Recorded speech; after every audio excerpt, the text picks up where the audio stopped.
suis un fort défenseur de la République, de notre système républicain. Il faut que ceux qui la dirigent soient responsables, soient transparents avec nous et surtout se réveillent par rapport à leur confort. Notre système est bien fait, mais il faut que les gens soient responsables. Il y a un retour. On ne peut pas accepter de donner des indemnités parlementaires que nous donnons. C'est le français, c'est le citoyen qui donne les indemnités parlementaires. Il n'y a pas de résultat, un résultat probant. On n'est pas là que pour les campagnes électorales, on est là aussi pour faire vivre et la nation et surtout notre secteur de province et nos communes.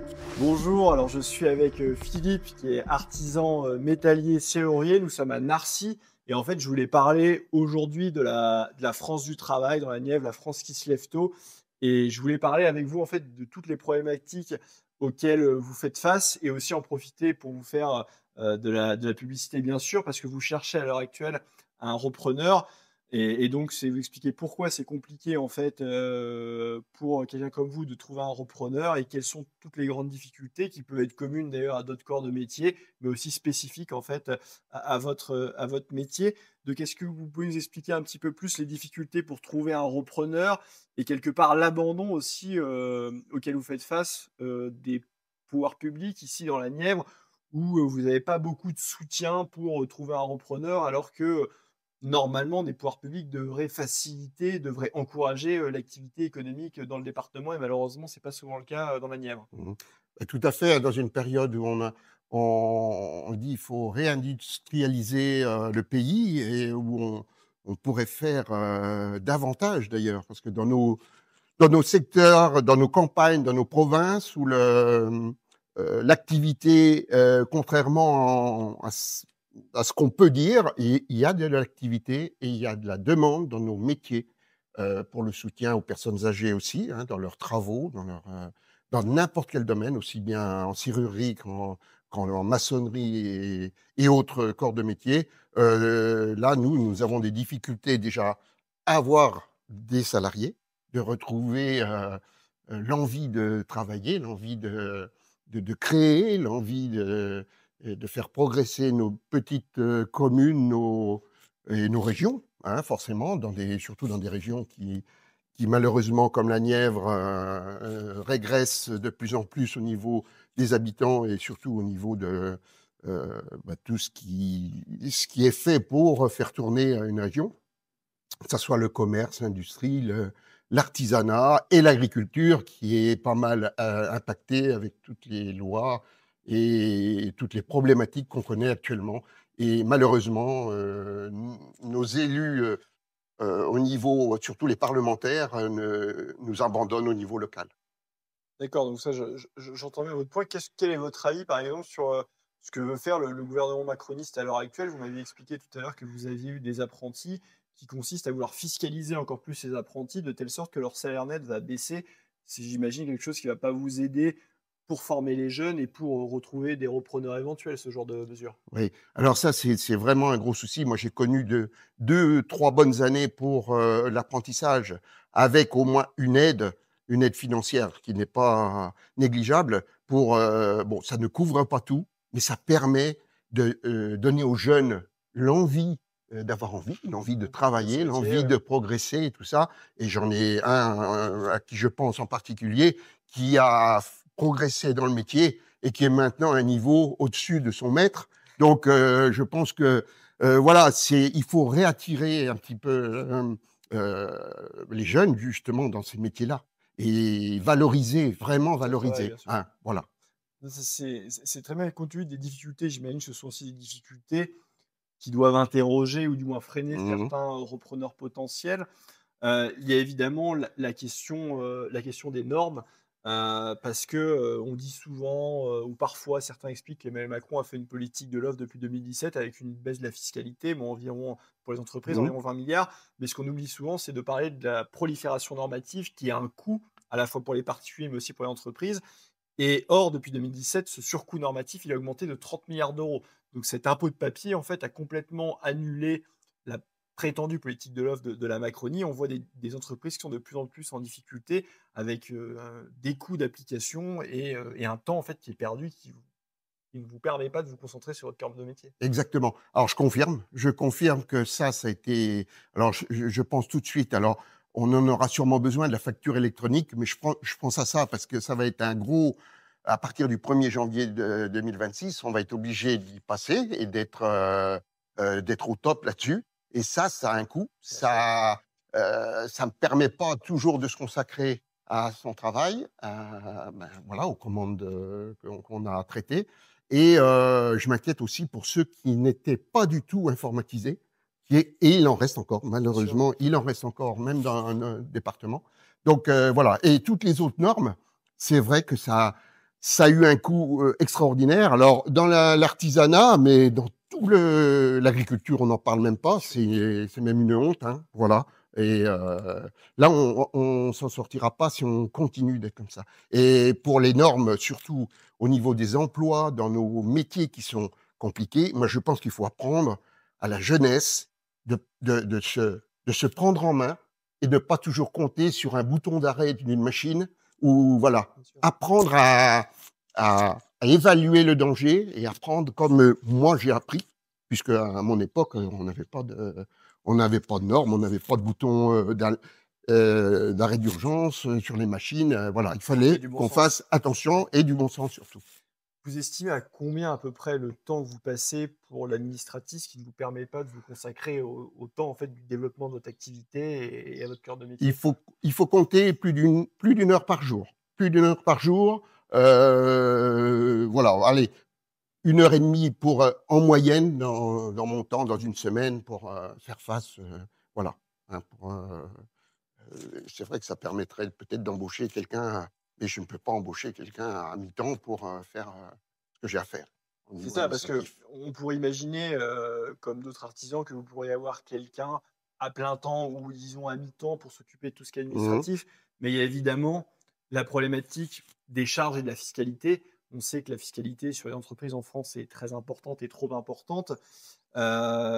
J'imagine que ça aussi, c'est un problème pour vous, à la fois pour le quotidien, mais aussi pour trouver un Mais repreneur. bien sûr, c'est le gros souci, c'est ce qui freine beaucoup d'entreprises et puis, toutes les charges fiscales. Quand on est obligé, quand on a fini notre bilan, qu'on a un bon bilan, qu'on est obligé de choisir entre, payer de l'URSSAF, payer de l'impôt sur la société, comment faire pour ne pas être écrasé par, les ponctions qui sont énormes. Les assurances, je pense, à l'assurance, la décennale qui augmente en fonction de votre chiffre d'affaires, mieux vous travaillez, mieux vous plus vous payez. Oui, ça je sens. À Et les les comprendre. les impôts de production, c'est Les aussi impôts on de en parlait tout à production, l'heure, voilà, c'est quand même une aberration, la France en exactement. plus est quasiment à 3,5-4 Mmh. d'impôts de production du PIB, quand la moyenne européenne est à 2-2,5, vous Voilà, êtes à 1 en Allemagne. voilà, Donc en voilà. fait, on se met en concurrence déloyale au sein même Mmh, du marché mmh. unique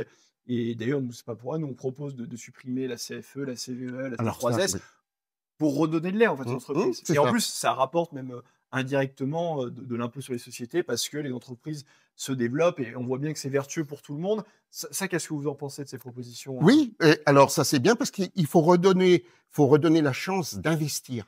C'est-à-dire en justement en diminuant ou en effaçant tout ça, on peut redonner de la chance aux entreprises d'investir, de pas avoir peur pour l'avenir et voilà et ça fera moins de doublons aussi au niveau, des impôts au niveau local bien parce sûr, il y qu'on a beaucoup de on collectes. se demande, en payant 2 fois, ce que ça peut où ça va quoi, voilà. Bah, il y a des coûts de collecte, il y a des problèmes de fléchage, Voilà. il y a aussi, il faut le dire, c'est illisible parfois pour les gens et même, je pense que globalement, il y a les entreprises, Mmh. mais il y a aussi les citoyens, où le citoyen français se demande en fait où va mon argent? Parce que la Exactement. France est le pays le plus Mmh. fiscalisé au monde et dans le même temps, on a des services publics qui ne cessent de se dégrader.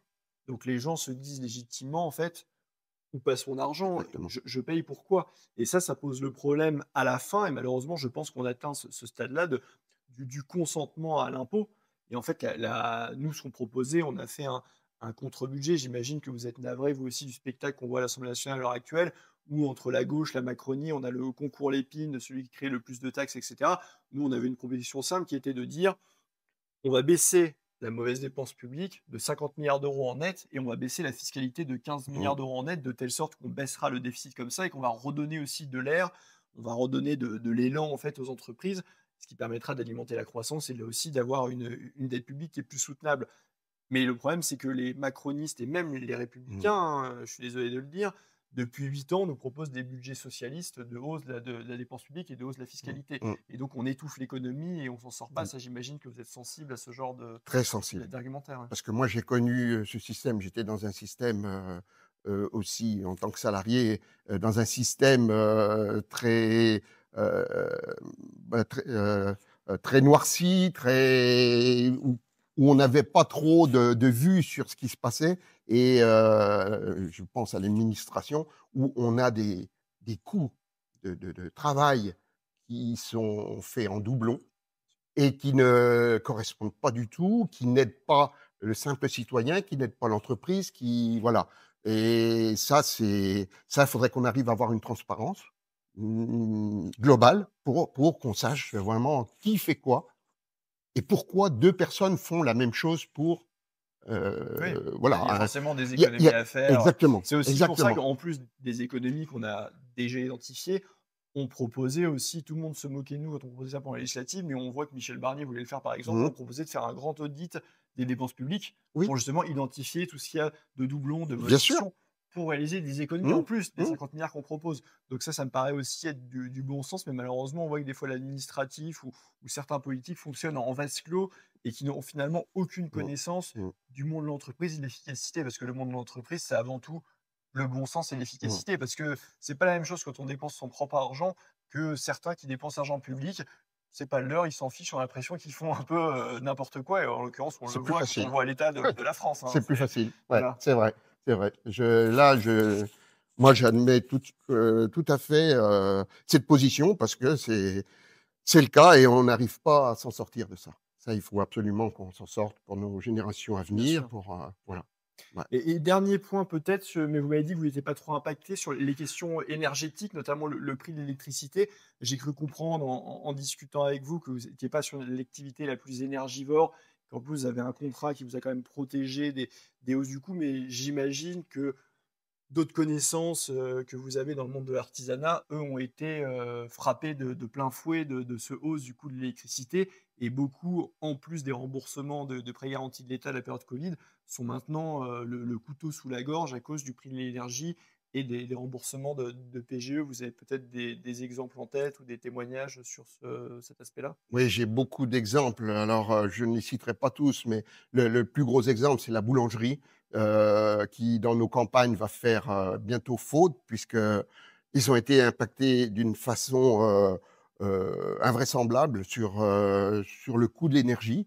Moi, je me mets à leur place. Moi, je j'ai pas été impacté parce qu'on a voilà, je suis pas un gouffre en énergie parce que voilà, c'est un autre métier, mais la boulangerie a vraiment souffert, ne serait-ce aussi même sûrement certains restaurateurs Il y a qui beaucoup de ont boulangers qui ferment voilà, la Nièvre malheureusement, hein, exactement, c'est et dramatique. exactement, on en est, déjà et tous les jours on entend, voilà, des arrêts de boulangerie parce que, les gens sont pris à la gorge, même en faisant des heures, même en et il faut bien se rendre compte qu'on peut pas augmenter le pain, comme ça du jour au Bien sûr, lendemain le consommateur ne pour suit pas. exactement, Ouais. exactement. Nous Surtout sommes quand il y a la concurrence des grandes tout à surfaces et fait, tout ouais, à fait. Et puis dans un secteur qui est assez sinistré. Voilà, bien sûr. Et voilà. alors peut-être le mot de la fin, est-ce que vous aurez un conseil heu, pour les politiques, pour la classe politique? Parce que j'ai cru comprendre, vous avez été très déçus des politiques dans la Nièvre, du système socialiste de la Nièvre, des députés, Mmh. enfin des députés actuels de la 1re circonscription, enfin actuels, et passés de la 1re circonscription de la Nièvre. Quels conseils en fait vous donneriez? Quelles sont vos attentes plus globalement? Alors moi l'attente globale, c'est que nous, citoyens, moi je suis un fort défenseur de la République, de notre système républicain.